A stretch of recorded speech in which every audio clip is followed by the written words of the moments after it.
and quite an interesting topic tonight. Originally, when I was given the title, it was The Life of Christians in Early Rome. Now, when you look at the next slide, you'll realise that that wasn't that easy, because Rome started in BC 753, so if we were going to be looking at Christians way back then, they didn't exist. So what I did was I just rejigged the title a bit and made it The Life of Early Christians in Rome. That means we can legitimately talk about people that existed from AD 0 onwards. And when we look at the name Rome, I'm taking the liberty to use it in the broad sense. That is, we're not going to be looking just at Rome as the city, but Rome in the broader sense, that is the Roman Empire. So here's a map of Rome at AD 100, roughly, and shows you the great expanse of the Empire of Rome, and even right through to Great Britain, and right to the east to modern-day Iraq, even into bits of Iran. What is interesting to note is the triumph of Christianity. We start off with the birth of Jesus in BC 4, and by 395 AD, Christianity became the official religion of the Roman Empire. So it's an amazing growth from nothing. 400 years later, it's the official religion of the whole Roman Empire. Now, this slide, I think, is quite interesting and compelling for us. I've put that quotation up the top from Galatians because, as we know, God rules in the kingdoms of men, and nothing happens on earth without it being part of the plan and purpose of God. So in Galatians 4 verse 4, we have the record that Jesus was born at the appropriate time that God decreed that he should be born. In other words, the birth of Jesus, of Mary, wasn't something that just happened to come along at a time that suited Joseph and Mary. It was exactly as God decreed it to be. So when the fullness of time was come, so in God's plan, Jesus was born at the right time. And by the same token, Christianity spread throughout the empire according to the purpose of God. God decreed that this was the time for Christianity to spread. And as we know in the book of Acts, the Christians, or the believers, were first called Christians in the ecclesia at Antioch in Acts chapter 11. Now we have a map of the spread of Christianity over a period of time. So you've got there originally the spread in 185 AD, I think it is, in the purple, and then about 140 years later, you can see how much Christianity has spread throughout the empire. That's all the territory in green. So it's quite a massive expansion of the Christian population in the empire. Now, how did the population of the Christians relate to the total population of the empires? Well, here's a thought from experts that tell us what the growth of Christianity was like. As it says there's no precise figures, but the best estimates are fewer than 10,000 by 100 AD, and then double that in the next century. Sorry, what would you call that? 20 times. 20 times that by the end of the next century. And then, by the time of getting close to Constantine, estimated 6 million out of a total population of 60 million. So 10% of the population by the time of Constantine were Christians. That's amazing, isn't it? An incredible growth of Christianity. Now, how did this come about? Well, here's a picture of a Roman road under construction. And the Roman roads were not roads just put together haphazardly, she'll be right, and just throw a few rocks onto the ground and pummel them into the dirt and make it reasonably smooth. They went about making the Roman roads very scientifically, and it was an engineering feat, even to the extent of having drainage ditches on the side. And when the Romans built those roads, they didn't build them necessarily to last for 2,000 years, but they did, because you can go to places in Europe today and you'll find those Roman roads still there. Now, admittedly, they're no longer used for heavy traffic, but nevertheless, to think that 2,000 years after the roads were constructed, they're still there today. And gradually, over a period of time, Rome developed a network of well-established Roman roads traversing about 50,000 miles in the empire. Here's a map of the Roman roads about 100 AD. All those little red markings there are the extent of these well-constructed Roman roads. And you can see that they traverse from east in Asia, right across the traditional Roman territory, right up into Great Britain. Now, I'd like to quote you some words here from Edward Gibbon. And I found this quite amazing because, you know, when we think of the days of Jesus and the days of the apostles, we may sometimes think that it was 2,000 years ago, and therefore we can expect society to be fairly, backward in a sense compared to our society. And the lifestyle of people back then was vastly different to the lifestyle today. Well, it may come as a bit of a shock to us that actually the lifestyle of the citizens of the empire 2,000 years ago in many ways could fit right into the lifestyle of today. Now, here are some comments by Edward Gibbon, who wrote The Rise and Fall of the Roman Empire.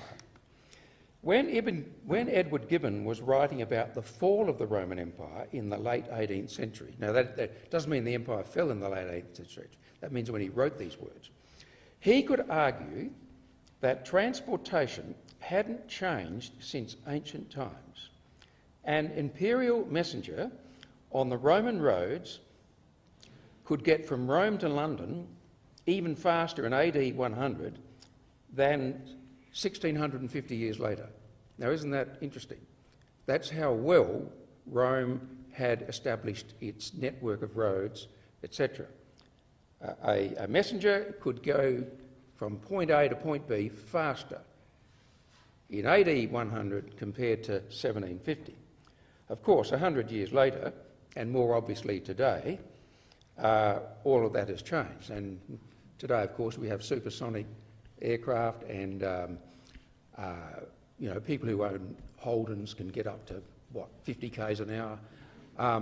Fords double that. But, we can go a lot faster today, and we benefit from modern technology. Here's some other comments about the Roman Empire. Augustus Caesar, who was the first emperor of the Roman Empire, he established the Roman Empire by instituting a civil service, rule by law, common coinage, that is the denarius, and secure travel and trade throughout the empire. So the roads were policed, you might say.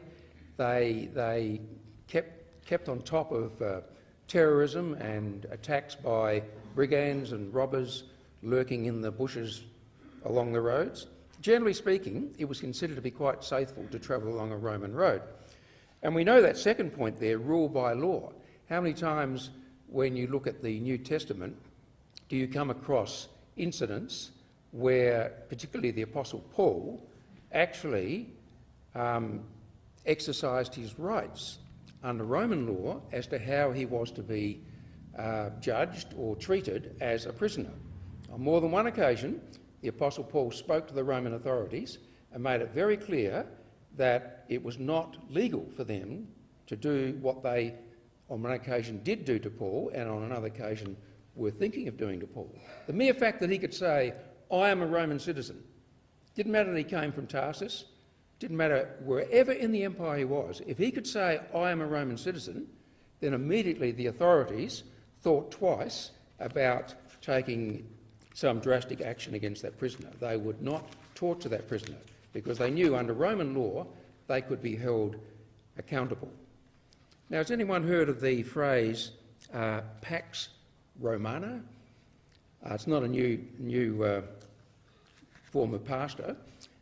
Pax Romana. It's actually meaning Roman peace. Now, this is another significant development in the Roman Empire. So, On the left-hand side, you have Pax Romana, and it means Roman peace. The Roman Empire enjoyed about 200 years of peace and prosperity, known as Pax Romana, under imperial rule, beginning with Augustus and ending with Marcus Aurelius. And the Roman Empire stretched across a territory equivalent to the area of the United States of America. So what was the economic impact of this Pax Romana? Well, you had a uniform system of money, as I mentioned, which helped to expand trade throughout the empire. You had safe travel and trade. It was guaranteed on the Roman roads, which were built and protected by Roman legions. And it'd be good, actually, if we had have had those Roman road builders today, because by now that South Road Darlington setup would have been finished a year ago. And during this time, the empire was prosperous and stable. So what, you might say? Well, so what, yes. This helped the spread of Christianity, you see. When people became converted, it wasn't as though they then had to sort of launch out into the savage jungle and hack their way through trees and, you know, lions and tigers and elephants jumping out of them. They went across the empire on Roman roads, and they went into established cities, and they met people at the local McDonald's, so to speak, and sat down and had a chat. All this was taking place in the Roman Empire, and it helped with the massive spread of Christianity. Now here's a shot. I think this is a little glamorous, but here's a shot of what is considered to be, you can't read that writing, neither can I on this thing here, but these townhouses were allegedly quite frequently found in the Roman Empire as the dwelling places of the average Joe in the empire.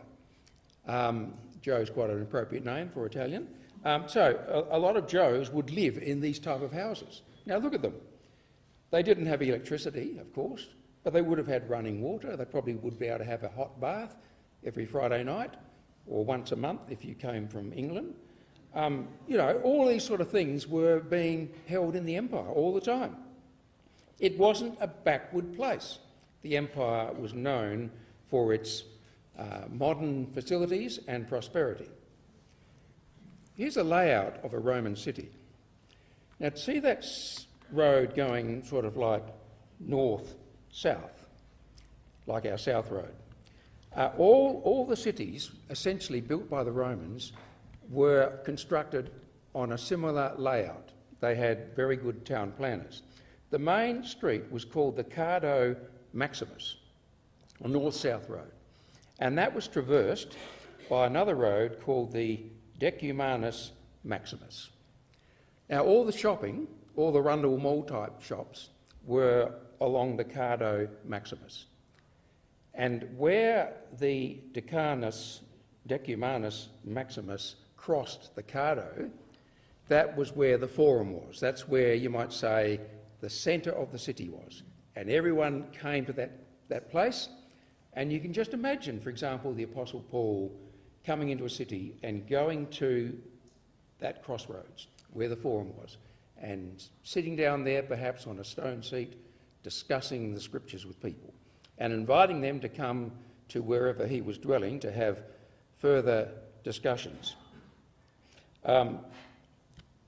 Talking about the Forum, here's a slide I picked up of daily life in ancient Rome, and that's the Forum. And as you can see, there's soldiers there, there's people, you know, doing a bit of acting, either singing or doing a bit of acrobats, you know, what you see in the buskers in Rundle Mall today. People discussing everyday life, business, mothers perhaps taking their children into town to do a bit of shopping. All of this took place in the cities of ancient Rome. Now here's a depiction of what it was like in the Cardo Maximus. I'm pretty certain that this picture here, if I can remember rightly, is a reproduction of a painting that you'll find in Jerusalem, because when we were in Jerusalem in February last year, we went, I'll just show you this first. You can go down, you might say, underneath the city of Jerusalem, and there you find the excavations of the original Cardo in the city of Jerusalem. See those pillars there? Well, they're like the pillars there, where you had this long straight road, and on either side you had the shops, and people would walk down those streets, and they would meet all sorts of people and look into all sorts of shops selling hardware or clothing or food. Everything was there in the Cardo. It was just a remarkable place. This was Rome. That is, this was the Roman Empire in the big cities in the 1st century AD. And we actually saw those ruins there in Jerusalem. It's fascinating to go there and see the ruins of the ancient Cardo in the city of Jerusalem. So I'm giving you, first of all, just a background as to what it was like in the empire. Now here's a shot of a fast food outlet.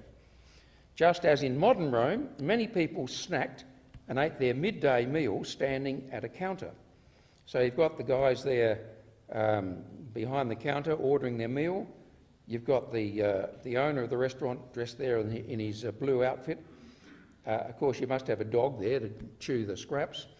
But it was no different to today. You know, you walk into McDonald's and there you order something from the counter, and you just sit down at a chair or just stand eating. This was happening in Rome 2,000 years ago. Not much different to today.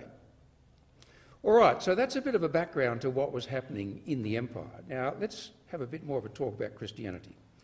Right, so how did Christianity spread? Well, Edward Gibbon, once again, in his book The Decline and Fall of the Roman Empire, he didn't like Christianity, and not surprising, because his attitude of Christianity was built upon what he knew from the established church, the Roman Catholic Church, etc. But anyway, he scorned Christianity, but he revealed the strengths and the secrets of the spread in his critique. What were the secrets for the spread of Christianity? They had zeal. They believed in promise of a future life. There were miracles. Certainly there were miracles in the 1st century AD, because the elder brethren in the ecclesias had the gifts of the Spirit. And those gifts of the Spirit lasted right until the very last person that had the gift died. So, for example, if you were given the gift of healing, say by the Apostle John, in AD 90, and you were only 25 years old, and let's say you lived to the average age then of about 60, that meant there were healings still taking place into the 2nd century, say 125, 130 AD. So miracles were still being performed 100 years after Jesus had ascended to heaven. What were the other appealing features? Austere morals. There was the creation of a state or a community within the empire itself, and it not only created a community, but it was a personal community. It wasn't as though you were just a citizen of the state and you didn't know your neighbour very well. In the Christian community, it was very close, as we know. People knew each other, they looked after each other. They were some of the appealing features of becoming a convert to Christianity. When you look at the Roman Empire, yes, it was a magnificent empire. It was big, it was strong, it was prosperous. It had 200 years of peace, virtually, up until 200 AD. But by the same token, in the empire, there was all the corruption of a modern society we have it today. Politicians were corrupt. People's morality was corrupt. There was all sorts of evil practices carried out throughout the empire.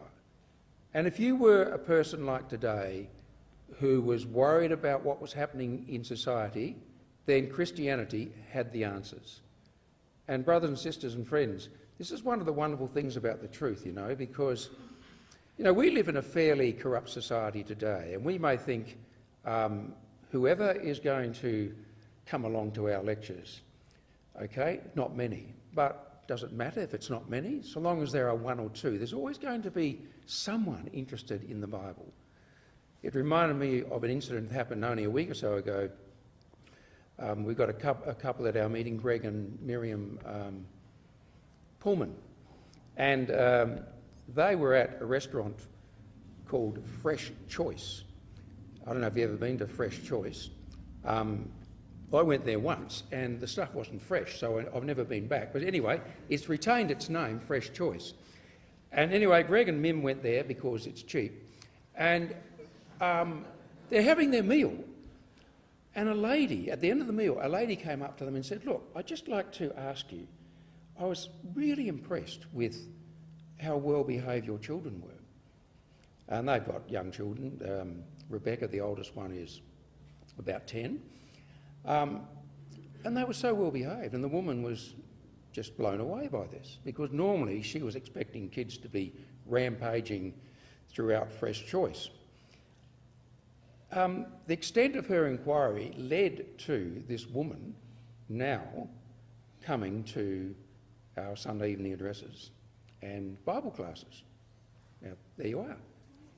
This woman, it's almost like in the days of Jesus. There were people there looking for something.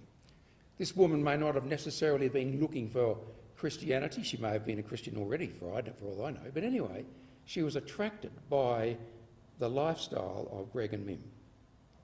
So there you are, Ruth, up the back there with your... how many have you got? 5 or 6 children. But anyway, you know, it's a lot of children. Right, now let's move on. Talking about preaching the truth. You know the incident in Acts chapter 19? A 2-year Bible study. Paul took the disciples with him and had discussions daily in the lecture hall of Tyrannus. This went on for 2 years. This was in the city of Ephesus. And on the right-hand side are the... Sorry, it's not on the right-hand side, but here they are. This is the alleged ruins of the house of Tyrannus. Now, it's a pretty majestic house, isn't it? Probably 2 reasons for that. He was a school teacher, and therefore he could afford a house like that. And his name was appropriate. Tyrannus means a tyrant, and he obviously ruled people with a rod of iron, and he was able to, you know, get on in life and make a bit of money. Anyway, not just in the Forum, but also elsewhere in the empire, things were happening. What about at the end of Acts chapter 2? Perhaps you just might like to turn this bit up, this quote up, because this gives us an insight as to how the truth was spreading. This is right at the end of the conversion of 3,000 people to the truth. And we read in Acts chapter 2, verses 46 and 47. Now, my eyesight's not too good, because when I was looking in the back hall there, I thought it was my great niece, Ruth. But it's not. It looks like Vanessa. So Vanessa, you haven't got 6 children, have you? Okay. Although you've got a fairly big house. Right. So you could actually have some more. Right. Acts chapter 2, verses 46 and 47. And they, continuing daily with one accord in the temple, and breaking bread from house to house, did eat their meat with gladness and singleness of heart, praising God and having favour with all the people. And the Lord added to the ecclesia daily such as should be saved. When you think about it, brothers and sisters and friends, where else were they going to meet other than house to house? Yes, they could go to the synagogues, because at this stage all those that were coming into the truth were Jews. There was no Gentiles at all. So they could go to the synagogues, and they no doubt did on the Sabbath, to discuss with people the things of the Bible. But when it came to having a memorial meeting, the synagogues would not be the place.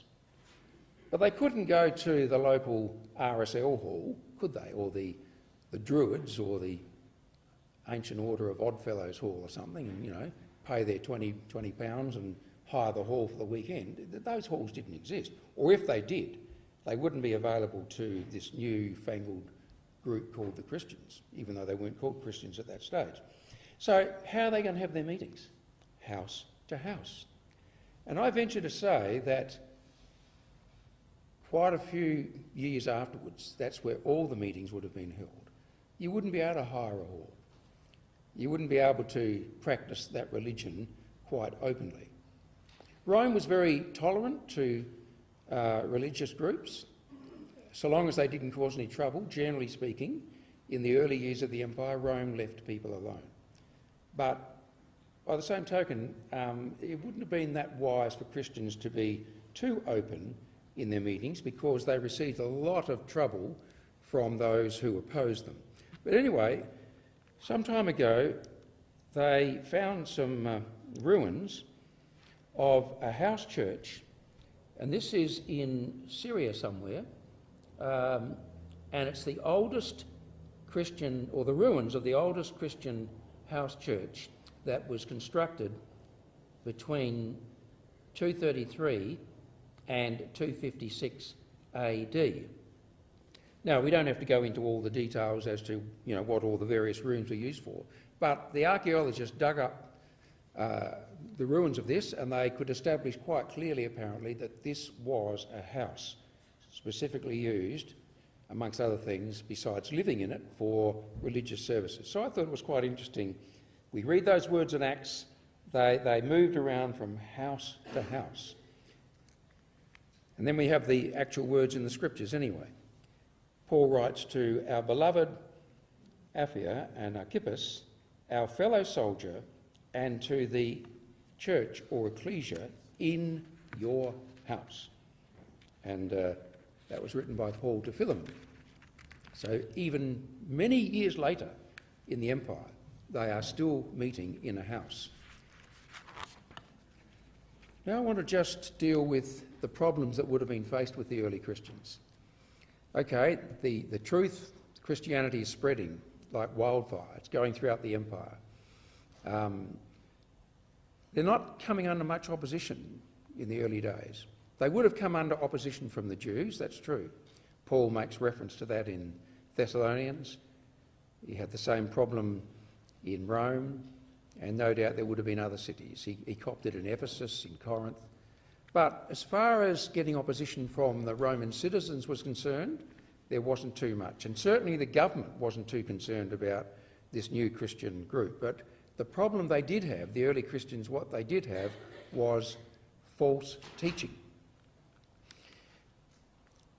You know this quote from Galatians. But even if we, or an angel from heaven, preach any other gospel to you than what we have preached to you, let him be accursed. As we have said before, so now I say again, if anyone preaches any other gospel to you than what you have received, let him be accursed. Now, the letter to the Galatians, brothers and sisters and friends, was one of the early letters of Paul. It wasn't one of his late letters. It would have been one of the very early letters that he wrote. So even in the early times of the spread of Christianity, false teaching was creeping in. Now that would have been difficult, wouldn't it?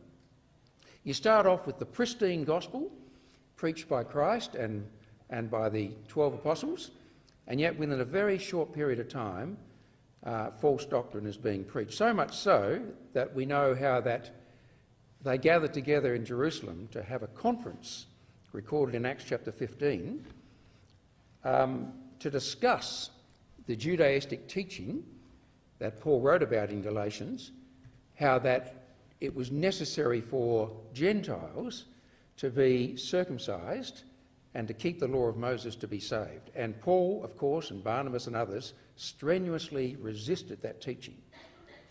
They resisted it with everything they had, but nevertheless, these brethren, these Judaisers, pushed their cause. So the conference was held in Jerusalem to thrash out the matter. Then, right at the end of Paul's last missionary journey, he gathered the elders of Ephesus together and he gave them a last message. And he said to them, "For I know this, that after my departing shall grievous wolves enter in among you, not sparing the flock. Also of your own selves shall men arise, speaking perverse things, to draw away disciples after them. Therefore watch and remember that by the space of 3 years I ceased not to warn everyone night and day with tears." So there's 3 quotations to show that problems were developing amongst the early Christians. Then we had the prediction by Paul in 2 Timothy 4, when he said, "For the time will come when they will not endure sound doctrine, but after their own lusts shall they heap to themselves teachers having itching ears." So Paul could tell that over a period of time, what would develop amongst the Christian communities was that the listeners would go to the teachers and say, "Look, we're sick of this straight down the line teaching. We're sick of you sort of saying, this is what you have to believe and do. We want you to be more mellow in your presentation. We want a little bit of spark where we can have a laugh or two and enjoy the Bible." So that's what Paul said. They would gather to themselves teachers. So they would decide what sort of teachers they had. And the teachers they wanted were those that would teach them what they wanted to hear, like this cartoon here. On the left, faithful Bible teaching here. There's just mum and the child. And on the right, ear tickling here, and you have to buy tickets to get in. That's how apostasy developed. And I like this little one. The seller of the Bibles are us. Can I get a customised Bible geared specifically for the way I want to live? And that's what Paul's saying to us in 2 Timothy chapter 4. So that was the difficulties. Now we're going to move on to the problem of persecutions. Now, in case you may or may not know this, really there was no wholesale persecution of the early Christians until the time of Nero, and that was in AD 64. So when you look at the beginning of Christianity, say in AD 33 roundabout, Christianity effectively was able to spread rapidly over a 30-year period without any great hindrance from the government. Now that's not a bad time, and God in his wisdom saw to it that Christianity was able to spread. But eventually troubles developed. The first recorded official persecution of Christians on behalf of the Roman Empire was in AD 64, when, as reported by the Roman historian Tacitus, Emperor Nero attempted to blame Christians for the Great Fire of Rome. Now, why was Nero against the Christians? Well, we don't know precisely. I don't think he was necessarily against them for any specific thing they preached. It was just that Nero could see that they would be a good scapegoat to blame for the fire in Rome. But there were plenty of other reasons why people didn't like Christians. That is, they separated themselves from immorality and idolatry, and that was rampant in the empire. This particularly angered those who prospered from idolatry. They refused to worship Roman gods. They had no idols or temples. And so people said, "You must be atheist because you've got no idols or temples in your mode of worship. So you don't even believe in a god, let alone our gods." They claimed to have absolute religion in a pluralistic society. In other words, the Christians would say, our teaching is the only one that is correct. And it was true. It was the only one that was correct. And this would have been an affront to the Romans, who never heard such a teaching like this before. Because, as I mentioned before, Rome was tolerant of all sorts of religions, but the Christians weren't. They were somewhat secretive. Well, they had to be, because they didn't want to breed too much suspicion. They were accused of many ludicrous fabrications. They were blamed for earthquakes, floods, etc. Tertullian said, "We have a reputation for living aloof from crowds." So the government saw them as somewhat dangerous. They refused to worship Caesar, so their loyalty was questioned. They were a threat to state religion and thus the unity of the empire. And finally, they were a unified group that proclaimed their own king, that is Christ. And lastly, and most importantly, they proselytised. They were active in speaking to others about their beliefs. So, in the letter that Peter wrote to the believers, let's just turn now with me to 1 Peter chapter 4 and just see what Peter had to say about what he knew through the Spirit would come upon the believers. So 1 Peter chapter 4, and we're going to read from verse 12 and 13. "Beloved, think it not strange concerning the fiery trial which is to try you, as though some strange thing happened unto you, But rejoice, inasmuch as ye are partakers of Christ's sufferings, that when his glory shall be revealed, ye may be glad also with exceeding joy.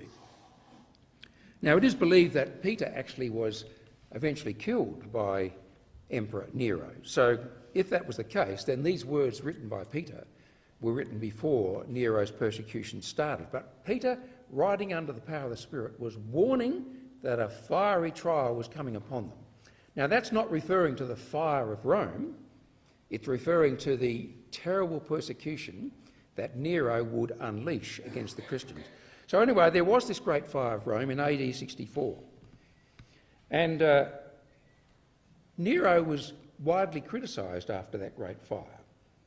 And so in his attempt to divert attention away from his own failings, the Christians were an easy scapegoat. And Nero wasted no time. He arrested and tortured the Christians in Rome before executing them with lavish publicity. Some were crucified, some were thrown to wild animals, and others were burned alive as living torches. And when you look at the history of those times, it's clear that the Christians did go through an incredible fiery trial. Sometimes I've heard it said by brothers giving talks, if we had been living in those days, we would have caved in. But brothers and sisters, I don't agree with that comment. Not because I think that we are strong, but I'll say this. We are, in a way, the products of our environment. What I mean by that is this. If we had been living in AD 64, that is all of us here tonight, we would have been used to the style of life in the empire. We would have seen crucifixions along the road. We would have seen criminals and all sorts of people being torn apart by wild animals and dogs. We would have seen people being burnt to death. And we would have known that that could be our lot. And I think that in every age, whilst we think that we would not be able to withstand that trial, I believe that if we were back in those days, we would have been able to, if we were faithful to the truth. And I think it's wrong for some to say that we would have caved in, because it's almost saying that our faith's not strong enough to withstand trial. We have our own trials today, and they're bad, they're very bad. In some respects, whilst they're not hurting us physically, they are hurting us and destroying us spiritually. And the trials that we have to face today are just as gruesome and onerous as far as the long-term effects are concerned as to what our brothers and sisters underwent in the trials under Nero. Well, after Nero, there was the emperor by the name of Domitian, and he was a bad emperor. He ruled about 20 years after Nero. He persecuted the Christians, and it is believed that he was the one that exiled John the Apostle to the Isle of Patmos. And so we have John now on the Isle of Patmos. I, John, your brother and partner in the tribulation and the kingdom, the tribulation he's referring to is his exile to the island by Domitian, and the patient endurance that are in Jesus was on the island called Patmos on account of the word of God and the testimony of Jesus. Now, what is interesting from that is John wasn't put to death, was he? Okay, he was a Christian. The emperor didn't like John, but he didn't kill him. And through the grace of God, John was banished to the Isle of Patmos. And there on that island, he received that remarkable revelation that he put to paper, pen to paper. And so we have it as the last book in the Bible. And in Revelation 6, we have the description of events that would take place in the Roman Empire under 4 horses, a white, a red, black, and a ghastly green one. Now, when we look at the record in Revelation 6, what do we find is meant by that white horse? Well, here's a suggestion. And I saw and behold a white horse, and he that sat on him had a bow, and a crown was given unto him, and he went forth conquering to conquer. And it is generally believed that what is being depicted here by that white horse is not a normal warrior going forth and slashing people left and right by the sword. It's rather depicting the progress of a peaceful way of life. That's why it's a white horse. And what is being presented here in Romans 6 is actually depicting the spread of Christianity in the 2nd century AD, and that is what happened. You remember I mentioned before that for the first 200 years of the empire, things were fairly peaceful and stable. Well, they were. Now, admittedly, there were two persecutions, major persecutions against the Christians by Nero and Domitian. But by and large, the Christians had a pretty good run. And I'd like to show you some comments written by, once again, Edward Gibbon as to how he saw the first 200 years. In the 2nd century of the Christian era, the Empire of Rome comprehended the fairest part of the earth and the most civilised portion of mankind. The frontiers of that extensive monarchy were guarded by ancient renown and disciplined valour. The gentle but powerful influence of laws and manners had gradually cemented the union of the provinces. Their peaceful inhabitants enjoyed and abused the advantages of wealth and luxury. Yes, the general citizens may have abused what they were given, but the Christians used the opportunity to spread the gospel, and that's what happened. And that is why in Revelation 6, when we have this white horse going forth to conquer, it's really depicting the spread of Christianity in a peaceful way, and that's really what took place. And it wasn't until the end of the 2nd century that persecution then began to really develop against the Christians. It became more wholesale, and the Christians started to suffer. But you know, brothers and sisters and friends, through the grace of God, in that 100-year period after Domitian, the Christian truth, the word of God, went forth like a fire, and it captured the hearts and minds of many people. But sadly, persecution eventually came. But here's another comment. Roman persecution strengthened Christianity by forcing it to become more organised. The emerging control over Christianity communities by bishops was important to this change. The Christian church was creating a distinction between the clergy, church leaders and the laity, everyday church members. Now we're getting into a sad part of the spread of Christianity in our talk tonight generally about the early Christians. Because as time went on and as the truth spread, so more corruption crept in. Not just with regard to doctrine, but now with regard to the administration of the believers. Whereas previously the bishops and the other elders in the ecclesias did not lord it over the flock. In other words, they considered themselves to be on the same level as the flock, as the Bible taught. Now these bishops and elders began to take a superior position. And so gradually you can see this concept of church bishops and archbishops and eventually cardinals and then the Pope. All this hierarchy of the church began to develop as time went on. And in the persecutions that took place, it wasn't just only against the established corrupt Christianity, our brothers and sisters suffered as well. So the great persecutions of Christians began in the 3rd century, that is, after this 200 peaceful years spoken of by Gibbon. It started by the Emperor Decius around 250 and continued until the death of Galerius in 311. And the usual reasons for the persecution was because of what factors we've looked at before. Round about the year 200 AD, it's considered that many persecuted groups started digging under Rome and developing tunnels and meeting places and grave sites. And you can go to Rome today and go into these catacombs and find amazing tunnels right underneath the city, a bit like those tunnels developed by the Viet Cong in the Vietnam War, where they developed tunnels underground to fight the United States. They could shift their armies without the United States even knowing how they were being shifted.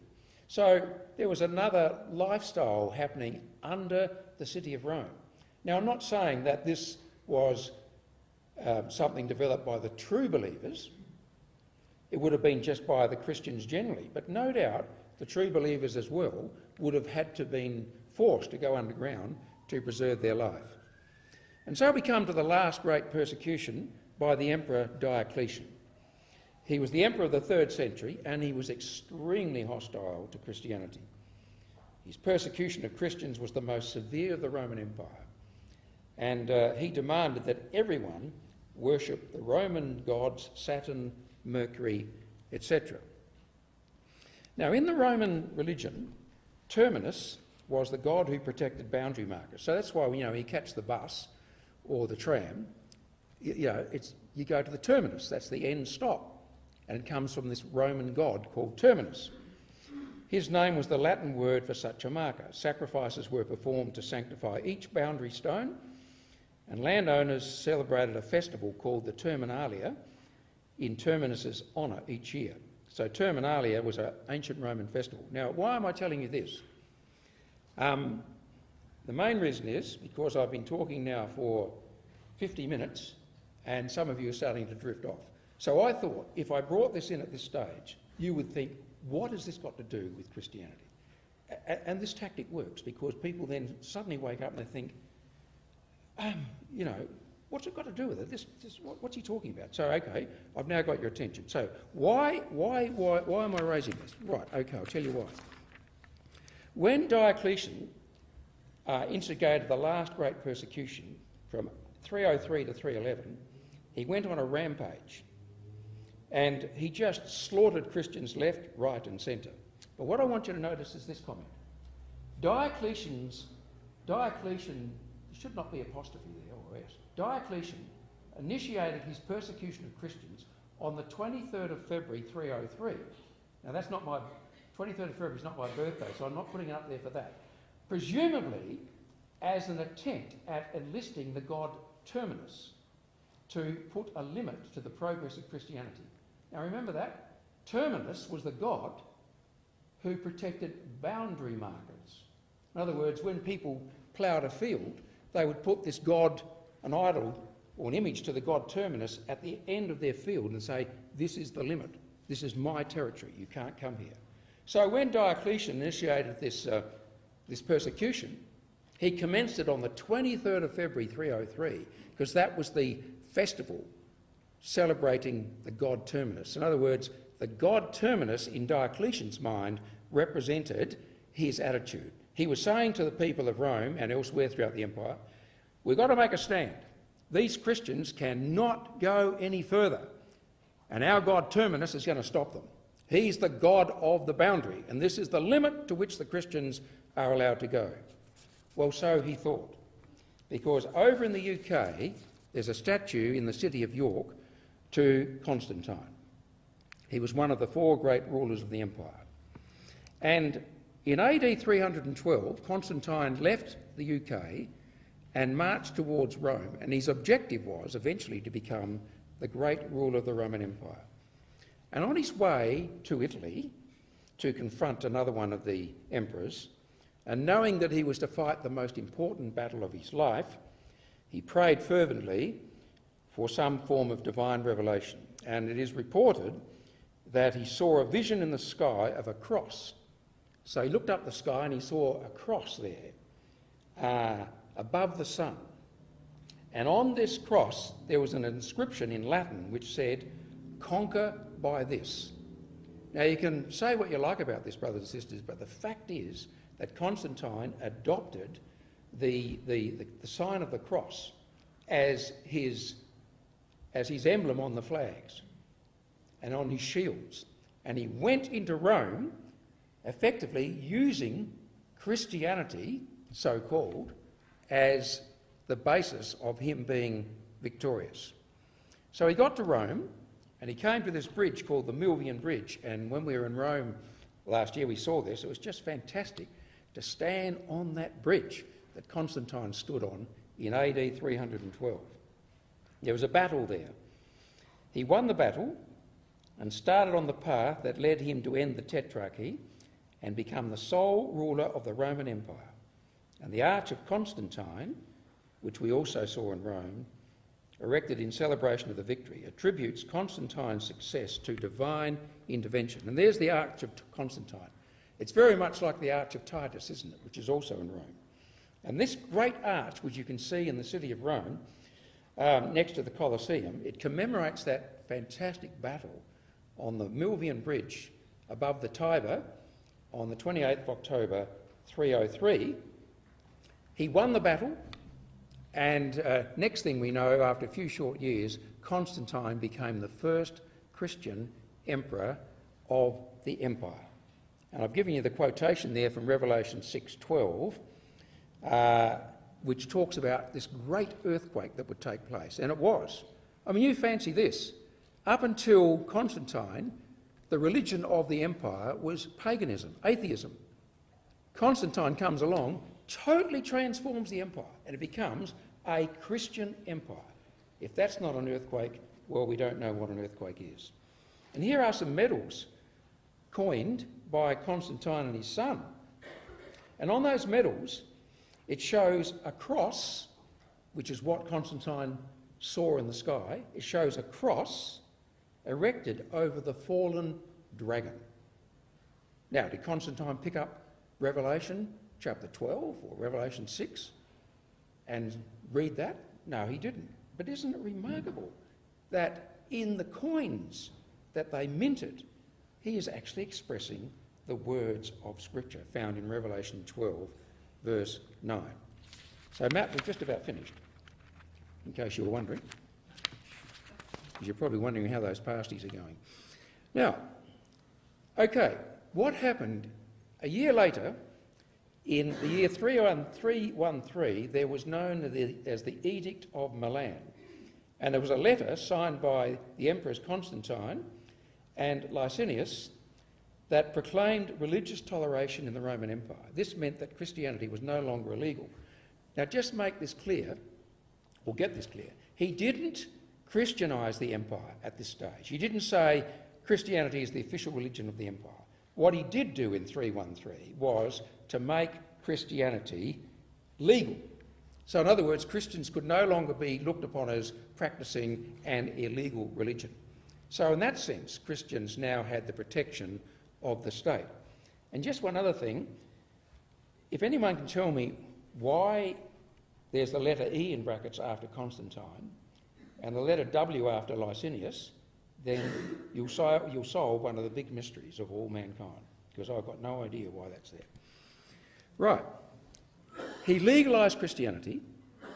He converted himself and was its greatest patron.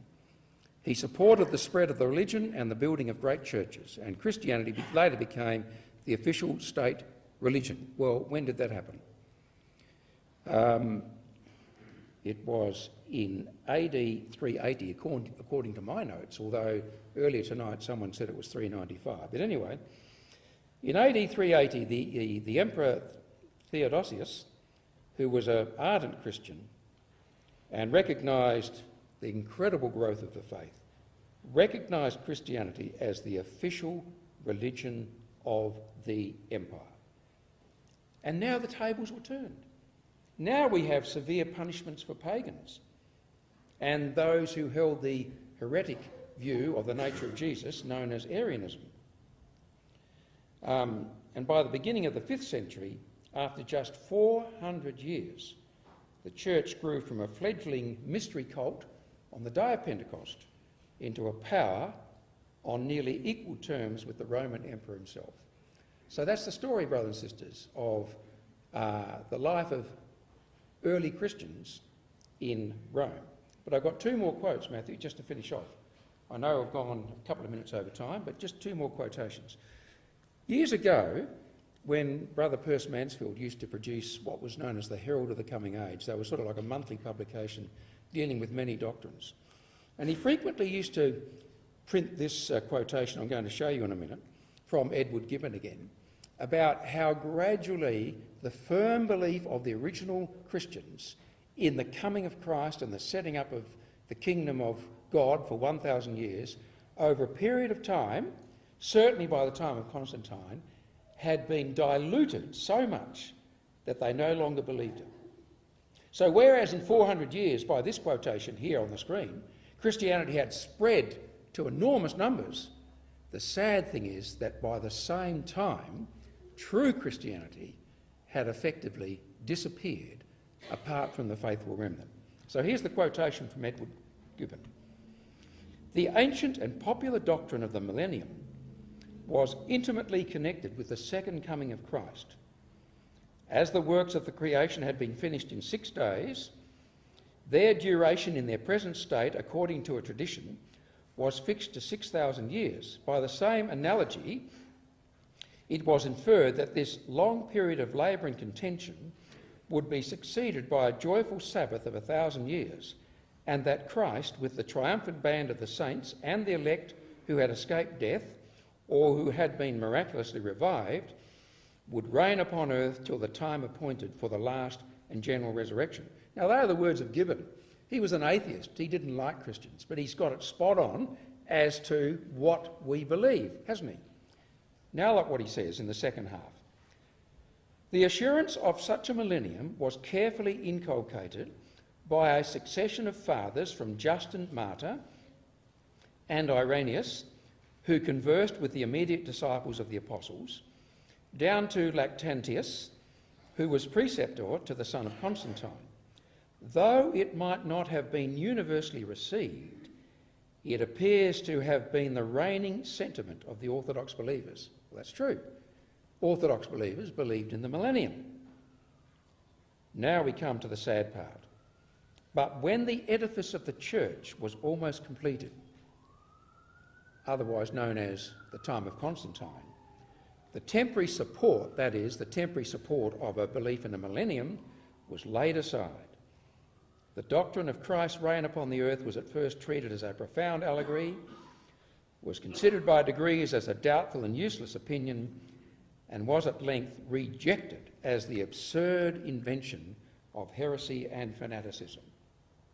So if you walked into a Roman church today and asked the bishop, what do you think of the teaching of Christ's 1,000 years reign upon earth? I don't know what you're talking about. The kingdom of God is now. We are the kingdom of God. The Pope is Jesus Christ on earth. Why do we want a 1,000-year reign of Christ? We've got it now. The Pope's Christ. He's reigning from the Vatican. So just one final quote, Matt, just for us to think about. Here's the Brotherhood today, and I'm not putting this up in any way in a negative sense. I'm just showing, look at the Brotherhood today. We've got a firm doctrine, the BASF. Back in the war years, we rescued Jews from persecution. We give fantastic talks on Bible prophecy. Don Pierce puts out his milestones to the kingdom. You've got a brother there preaching to people out in the backwoods of somewhere, probably Two Wells or something like that. You've even got what appears to me to be Greg Palmer nestling in a chair there. Would that be right? Is that correct? I think it is. But anyway, and then on the last screen we've got your daily Bible readings. So that's just a sort of like a, what do you call that? It's something called Menage or something, isn't it? Huh? Right. I didn't quite hear that, but whatever you said sounded right. A collage. Is that what you said? Yeah. Okay. So it's just a snapshot of what our brotherhood is like. And brothers and sisters, if we're going to learn anything from tonight, it is, let's be as fervent as the early Christians were 2,000 years ago. And let's not end up like they did, sadly, as the established church that considered the doctrine of the millennium to be bunkum. Let's maintain our faith through to the coming of our Lord. Thank you.